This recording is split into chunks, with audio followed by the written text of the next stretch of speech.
Hey everyone, NWA Prepper here. So I have arrived at Prairie Grove State Park, which is it's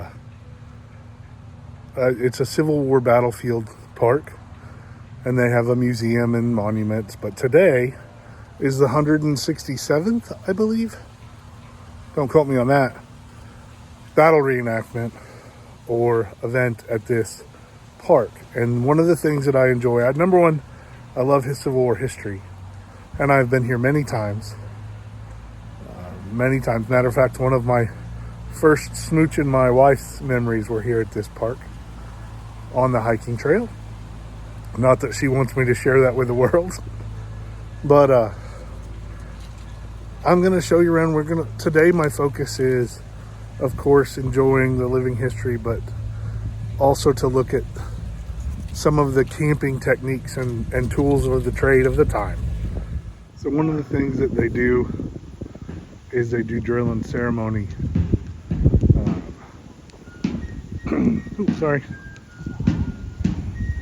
Practice, or in that case it was for the battle.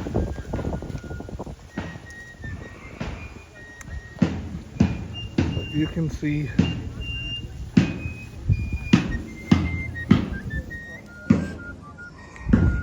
then this is one of the infantry camps.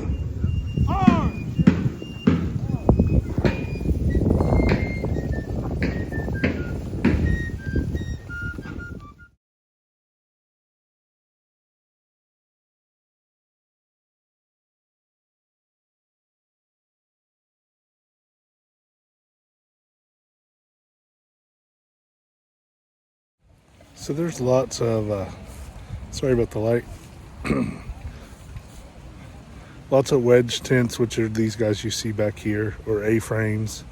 There's some wall tents. And not lots, but several dining flies back. You can see some back there. Back here, that's a provost marshal's camp over my shoulder there. Kind of the things that I like are just regular camp stuff, never mind the Rangers vehicles. So there, at that sutler shop, Fall Creek Sutlery, a long time ago, I was sitting there and it was just so cold. I was a reenactor at the time and I was ill prepared. It's snowing and it was crazy cold. I'll tell you more in a minute.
Here we have a mobile blacksmith station, and he's been working some of the things that he's been making.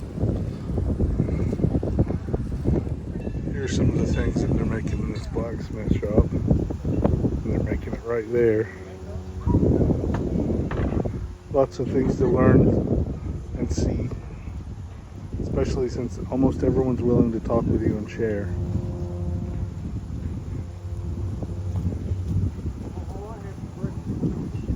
So to finish my Fall Creek Sutlery story, so we were out here for a reenactment, and it was 20 plus years ago, and I was just starting in, I wasn't just starting, I was just starting in the infantry, and I have this thing that I like to be pretty authentic, so I was in there,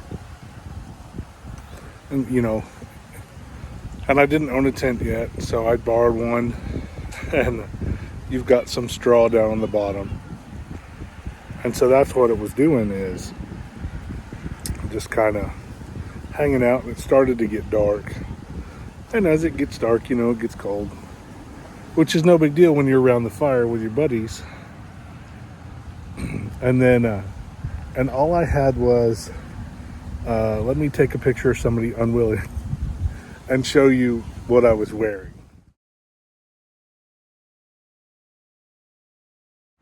So that is just a pair of wool pants. I had a pair of wool socks. I did have some modern day skivvies on. An unbleached muslin shirt and a wool jacket. My jacket did have a muslin lining on it, but that was it. That is all that I had. And the temperature got down to about 7 degrees, which was wonderful. That was historically that was the rainy, snowy, crappy conditions of this battlefield, or this battle originally. So I was enjoying it. Everyone started going to bed, and then I realized I didn't have a sleeping bag, I didn't have a blanket, I didn't have anything. And I kept feeding the fire and trying to sleep, in the tent. Well, about 1 o'clock in the morning, Sutler Row, which is what they call this row, there's a big horseshoe of tents called Sutler Row. So I'm there, and I stuck my head in to one that had lights going and said, hey, can I just get warm for a second? We got to talking, and he realized I was a newbie. And so, I don't know, I guess we talked a little bit, we looked at things, and I was like, well, I don't have, in my mind, I was like, I certainly don't have that $300 for that great coat. And as the time progressed, he was ready for bed, and he's like, look, how much do you have, and I'll help you get warm. And I told him I only had about $140, $150, and he's like, all right. He said, give me $130 of your money, keep the rest so you can eat. And he handed me a great coat and said, try this on. One of my greatest events that I got to go to, and a great memory. It's one of the reasons that I like this hobby so much, in addition to learning some of the camping and intentionally doing without.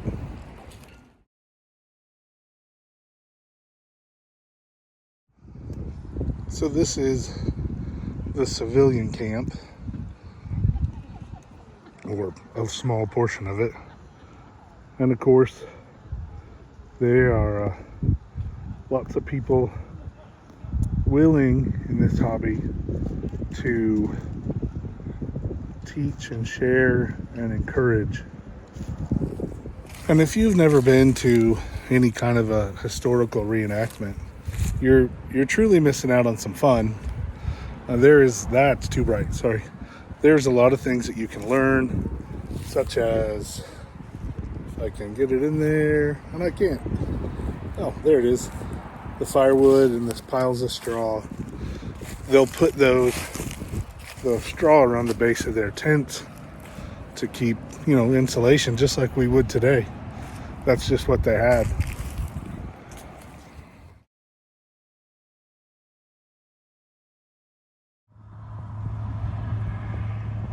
one of the buildings that is open or has wonderful displays in it.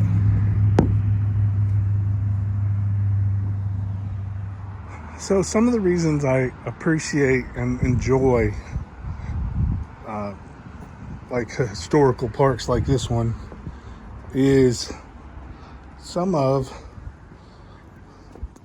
the things that you don't get to see, and you certainly can't understand how, or for me, how they were built or how people use them without going and seeing them.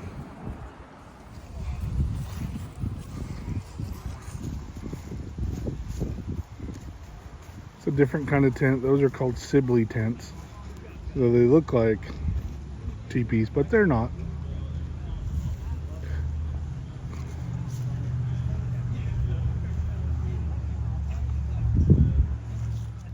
Here is another kind of angle of the Sutler Row and artillery camp, or this is the Union artillery camp, or some of it.